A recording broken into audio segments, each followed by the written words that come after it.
Assalamualaikum warahmatullahi wabarakatuh. Perkenalkan, nama saya Erlinda Ratna Azhari dengan NIM 212111374 kelas 5C, Prodi Hukum Ekonomi Syariah, Fakultas Syariah. Di sini saya akan menyampaikan review book untuk memenuhi UAS mata kuliah Hukum Acara Peradilan Agama yang diampu oleh Bapak Yusuf SAG MSI Sel.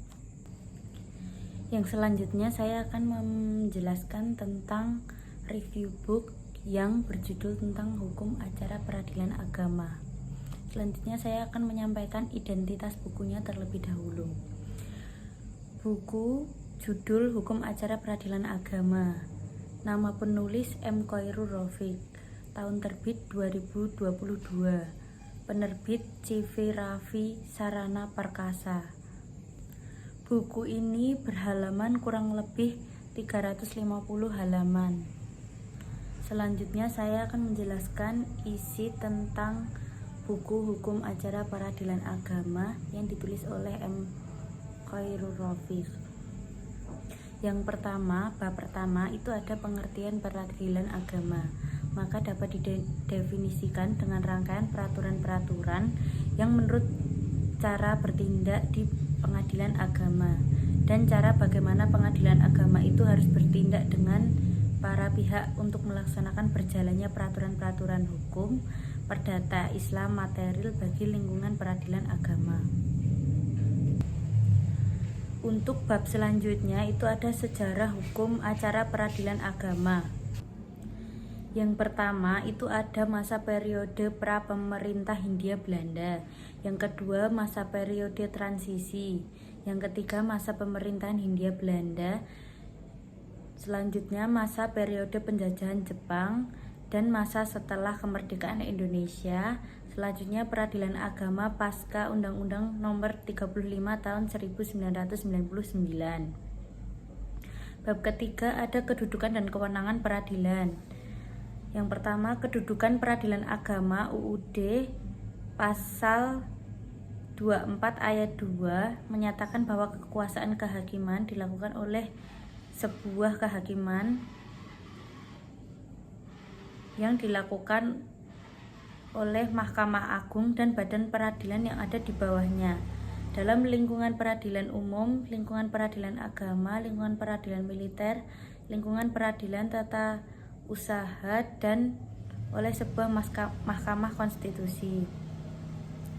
Yang selanjutnya kompetensi peradilan agama. Kompetensi absolut pengadilan agama yaitu kompetensi absolut atau disebut juga wewenang mutlak yang merupakan menyangkut pembagian kekuasaan antara badan-badan peradilan dilihat dari macamnya. Pengadilan menyangkut pemberian kekuasaan untuk mengadili. Yang selanjutnya kompetensi relatif. Kompetensi relatif atau kewenangan relatif adalah kewenangan atau kekuasaan untuk mengadili antara pengadilan agama yang serupa tergantung dari tempat tergugat. Bab 5. Sumber hukum acara peradilan agama. Yang pertama itu ada HIR, yang kedua ada RBG, yang ketiga ada RV, yang keempat ada BW dan sebagainya. Yang selanjutnya itu ada asas hukum acara peradilan agama. Asas tersebut merupakan asas yang berlaku dalam hukum acara peradilan agama, sama dengan asas-asas yang berlaku pada perdata umum yang dilengkapi dengan asas-asas yang terdapat dalam peradilan agama, yaitu yang pertama Undang-Undang Nomor 7 Tahun 1989, JO Undang-Undang Nomor 3 Tahun 2006 JO. Undang-undang ini bernomor 50 Tahun 2009. Hal ini dikarenakan sumber hukum acara peradilan agama juga berpedoman sama dengan sumber hukum acara perdata umum, ditambah acara perdata umum dengan ketentuan-ketentuan khusus yang ada pada peradilan agama.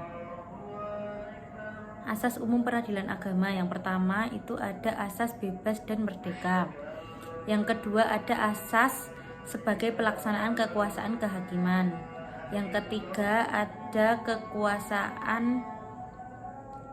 Yang ketiga itu ada asas ketuhanan. Yang keempat ada asas fleksibilitas atau sederhana, cepat dan biaya ringan. Selanjutnya perkara pihak dan hak yang disengketakan. Yang pertama itu ada perkara volunter, yang kedua ada perkara kontensius, yang ketiga ada perkara verstek, yang keempat ada perkara verzet, dan masih banyak lagi. Menurut saya buku ini secara umum membahas tentang 3 bagian. Bagian yang pertama membahas secara umum materi hukum acara peradilan agama, dan yang kedua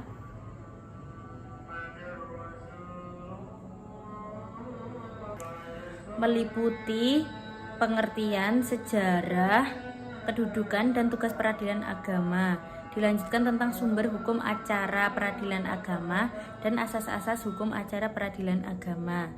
Bagian kedua yaitu membahas tentang komponen-komponen atau unsur-unsur dalam proses berperkara dan beracara di pengadilan agama yang meliputi jenis-jenis perkara, pihak yang berperkara, hak-hak yang disidangkan, dan membahas tugas dan peran unsur sidang peradilan agama, yakni hakim, panitera, jurusita, advokat, saksi, dan protokoler persidangan. Bagian ketiga pada buku ini membahas tentang mekanisme beracara di pengadilan agama yang meliputi berproses pembuatan surat gugatan, proses mengajukan perkara, persiapan pemeriksaan perkara, pemanggilan sidang, proses mediasi, penyitaan dan tata urut persidangan, serta pembuktian, putusan hukum, upaya hukum, dan eksekusi. Buku ini juga dilengkapi dengan surat permohonan, gugatan, jawaban, dan berita acara persidangan yang berada pada halaman bawah pada buku ini. Buku Hukum Acara Peradilan Agama dapat membantu pembaca sedang belajar tentang hukum acara peradilan agama di lingkungan peradilan agama, khususnya untuk mahasiswa Fakultas Hukum Syariah, dan bagi pembaca memiliki minat menjadi praktisi hukum terutama dalam lingkupan peradilan agama. Itu saja yang dapat saya sampaikan, kurang lebihnya mohon maaf. Wassalamualaikum warahmatullahi wabarakatuh.